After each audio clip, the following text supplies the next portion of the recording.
Sir నమస్తే అండి. మన రాష్ట్రానికి సంబంధించి ఎలక్షన్స్ కూడా అయిపోయినాయి. జూన్ 4వ తారీఖున రిజల్ట్ రాబోతా ఉంది. అసలు ప్రజలు ఏమనుకుంటా ఉన్నారు?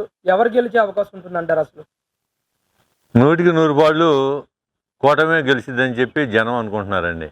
కారణం ఏంటంటే ఈయన జగన్మోహన్ రెడ్డి గారు చేసింది మంచి పని ఒక్కటంటే ఒక్కటి లేదండి. ఆయన దాచుకోవటం దోచుకోవటం తప్పితే ఎక్కడైనా కానీ వైను మామూలుగా సెటిల్మెంట్లు చేసుకొని ఆయన వరకు ఆయన చూసుకోవడం తప్పితే ప్రజల బాగుబోగులు కానీ ఉద్యోగ అవకాశాలు కానీ ఎక్కడన్నా కానీ ఒక కంపెనీ తీసుకురావడం కానీ ఏదైనా కానీ పలానా సాట మేము అభివృద్ధి చేశాము, పలానా కంపెనీ తీసుకొచ్చాము, మమ్మల్ని చూసి వచ్చినది పాపాన బాగలేదు. అప్పులు తీసుకొచ్చాడు, పప్పు బెల్లాలుగా పంచాడు. పేదలకు ఇచ్చే సంక్షేమ పథకాలన్నీ తీసేశాడు. ఏదంటే ఇప్పుడు మామూలు ముస్లింలు కూడా వాళ్ళ తోఫా అనేది అవి తీసేశాడు. మరి వీళ్ళకేమో ఎస్సీ కార్పొరేషన్ అవి తీసేశాడు. రైతులకేమో సబ్సిడీ మీద టార్బిన్ పట్టలు కానీ ట్రాక్టర్లు కానీ గొర్రెలు కానీ అటువంటివి అసలు ఏం లేదు. ఉద్యోగస్తులకు కనీసంగా మామూలుగా టీఎల్డిఎస్ ఉంచండి, వాళ్ళకి అసలు 1వ తారీఖు వస్తుంటేనే జీతాలకి గతి లేదు. వాళ్ళకి ఎవరికి మంచి పని చేశాడు ఆయన? పలానా వాళ్ళకి ఈయన మూలాన్ని మంచి పని చేశాడు అనేది లేదు. పేదలకు ఏదో సంక్షేమ పథకాలు అని చెప్పి పంచాడు. ఏమి ఇచ్చాడండి? పావులు ఎత్తున్నాడు, రూపాయి దోసుకుంటున్నాడు. ఆ ముందేమో మామూలుగా 70-80 రూపాయలు, క్వార్టర్ ముందేమో 250 రూపాయలు పెట్టి మందు కొనుక్కొని వాళ్ళనేమో అట్టగోల చేశాడు. మళ్ళీ ఆ ముందు అంత రేటు కొనుక్కుంది కాక ఆరోగ్యాలు పాడైపోయినాయండి. కిడ్నీలు కానీ లివర్లు కానీ అనేక రకాలుగా ఆగమైపోయారు. ఆయన మీద పూర్తి వ్యతిరేకత ఉంది. ఆయన ఏదో మొన్న వచ్చి అయిపోయాక దాని దగ్గరికి వచ్చి 150 అబో 151 అబో అన్నాడు, 22 అబో ఎంపీ సీట్లు అని అన్నాడు. అవన్నీ ఉత్తమ మాటలు. మళ్ళీ ఏమంటే ఆయనే ఇచ్చాడు. పీకే గారు, ప్రశాంత్ కిషోర్ గారే స్ట్రాంగ్ వార్నింగ్ ఇచ్చాడు. ఆయన ఇప్పుడు ఏ రకంగా కానీ ఆయనకి గెలిచే అవకాశాలు అసలు లేవు. అదండి పరిస్థితి. కూటమి గెలిస్తే అసలు ఎలాంటి న్యాయం జరుగుతుంది అంటారు రాష్ట్రానికి? 100% అండి. బాబు గారి మీద నమ్మకం అండి.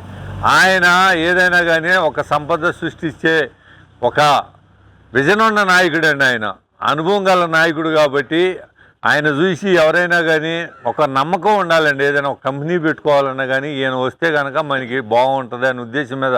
ఉదాహరణకి అనంతపురంలో ఒక కియా ఫ్యాక్టరీ వచ్చింది.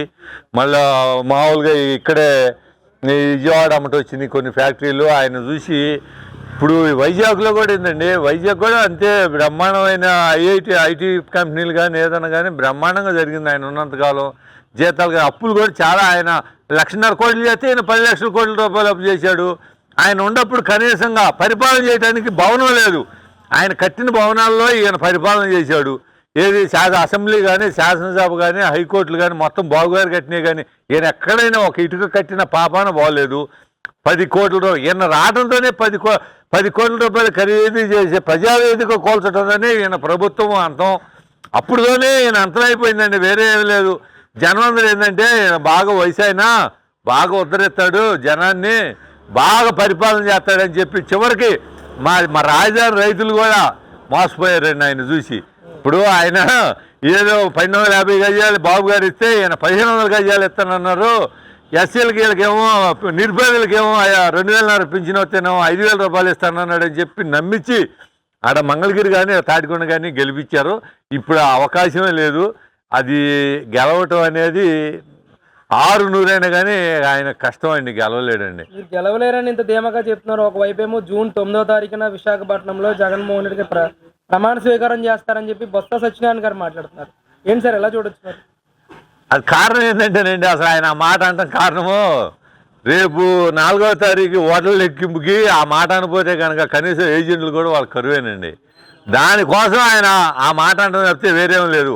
ఉదాహరణకి హైదరాబాద్ నుంచి జనాన్ని ఒక ఉప్పిల్లాగా వచ్చారండి. మామూలుగా సంక్రాంతి పండుగ కూడా రాలా, అంత జనము వచ్చారు. ఓట్ల శాతం పెరిగింది. దేశ విదేశాల్లో ఉండాలి కూడా వచ్చి మామూలుగా ఇలా ఓట్లు వేశారు. ఓట్ల శాతం పెరిగింది. యువత కూడా 20 లక్షల యువత కూడా ఓట్లు వేశారండి. అది కారణం. మా లెక్క ఏదన్నా కానీ 40 లక్షల కోట్లు. ఇంకో రకం అండి, ఉద్యోగస్తులు కూడా 1,50,000 ఓట్లు. ఉద్యోగస్తులు కూడా పోయినసారి కంటే కూడా ఎక్కువ పెరిగింది. వాళ్ళు కూడా ప్రభుత్వం మీద బాగా వ్యతిరేకత ఉండారు, కక్షతోటి ఉన్నారు. వాళ్ళు కూడా ప్రభుత్వానికి వ్యతిరేకంగా ఓట్లేశారని చెప్పి నేను అనుకుంటున్నానండి. అంటే ప్రభుత్వానికి వ్యతిరేకత అంటారా, లేదంటే మళ్ళీ జగన్మోహన్ రెడ్డి గారిని గెలిపించుకోవాలనే భావంతో వచ్చారంటారా వీళ్ళందరూ కూడా? ప్రభుత్వ వ్యతిరేకతేనండి.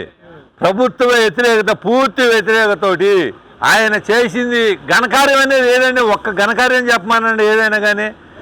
జనాల మీద కక్ష ఇంకెక్కడో దేనికండి. ఉదాహరణగా మా రాజధానిలోని ఎస్సీల మీదే ఎస్సీ ఎస్టీ కేసులు పెట్టిన పాపాత్ముడు ఆయన అసలు ఒక రకంగా చెప్పాలంటే. ఇప్పుడు అమరావతి రైతులు ఎక్కడైనా కానీ ఒక ఫ్లెక్సీ కానీ, ఒక అద్దం కానీ, ఒక బస్సును కానీ ఏదైనా పగలగొట్టాడండి. కొన్ని వేల కేసులు పెట్టాడు, కోర్టుల చుట్టూ తిప్పుతున్నాడు, జైలుకు పంపించాడు. దేనికి చేసింది? మేము ఇచ్చిన ఆంధ్రప్రదేశ్ ప్రజలకి ఒక్క నయా పైసా తీసుకోకుండా మా భూములు ఇచ్చిన పాపానికి మమ్మల్ని కేసులు పెట్టి అనేక రకాల ఇబ్బందులు గురి చేశారండి. ఫస్ట్లోనండి జనం అందరూ డబ్బులు తీసుకొని భూములు ఇచ్చారనుకున్నారు, కానీ ఈ జగన్మోహన్ రెడ్డి వచ్చిన తర్వాత జనాలందరికీ అర్థమైపోయింది. ఒక్క రూపాయి తీసుకోకుండా పావల వంతు రైతులు తీసుకొని 30,000 వంతు గవర్నమెంట్కి ఇచ్చారు.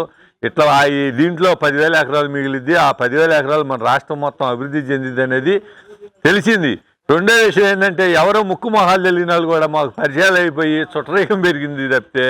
కానీ 5 సంవత్సరాలు మమ్మల్ని అనేక రకాల బాధలు పడ్డాడు. ఈ బాబు గారితో ఆ బాధలు మొత్తం మేము మర్చిపోతామని చెప్పి ఆశిస్తున్నామండి. సార్ ఆఖరికి గతంలో మంగళగిరి కానీ, తాడికొండ నియోజకవర్గం కానీ, అంటే అమరావతి రీజియన్లోకి వచ్చే ఈ 2 నియోజకవర్గాలను కూడా టీడీపీని ఓడించేసిన పరిస్థితి చూస్తాం.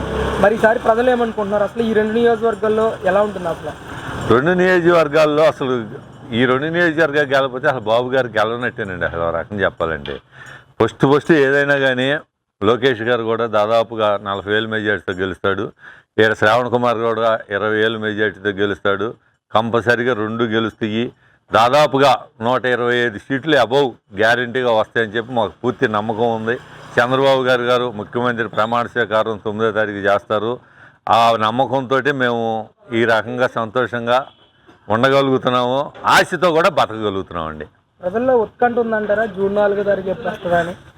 ఉత్కంఠ ఉందండి, లేకుండా లేదు. ఉత్కంఠ ఉంది. 4వ తారీఖు ఎప్పుడు వచ్చిందని అంత ముంగలేమో ఓట్లు ఎప్పుడు వస్తాయా, ఈ 5 ఏళ్ళు ఎప్పుడు అయిపోయిద్దా, ఈ పరిపాలన ఎప్పుడు మాకు ఈ ధృతరాష్ట్రుడు ఎప్పుడు పోతాడా, ఈ పరిపాలన ఎప్పుడు పోయిద్దా, 5 సంవత్సరాలు ఎప్పుడు ముగిస్తుంది అనుకున్నాము. ఓట్లతోటి ఆయనకి బుద్ధి చెబుదాం అనుకున్నాము, ఓట్లతో బుద్ధి చెప్పాము. 4వ తారీఖు ఎప్పుడు వస్తుందా అని చెప్పి ఎదురు చూస్తున్నాము. ఆ 4వ తారీఖు తోటి మేము కనుక ఒక నరకాసురు వధ ఎట్లా చేస్తామో ఆ రోజు మేము ఒక పండగ చేసుకుంటామండి. 5 సంవత్సరాల్లో మాకు పండగలు పబ్బాలు అనేది మాకేం తెలియవండి. అసలు ఆ కష్టాలే మాకు బాధలు తప్పితే, కష్టాలు తప్పితే సంతోషం అనేది లేదండి. ఈ 5 సంవత్సరాల సంతోషం ఆ 4వ తారీఖు తోటి మేము ఆ సంతోషంతో, ఆ బాధలన్నీ పోయి ఆ సంతోషంతో ఉంటామని చెప్పి నేను కోరుకుంటున్నాను.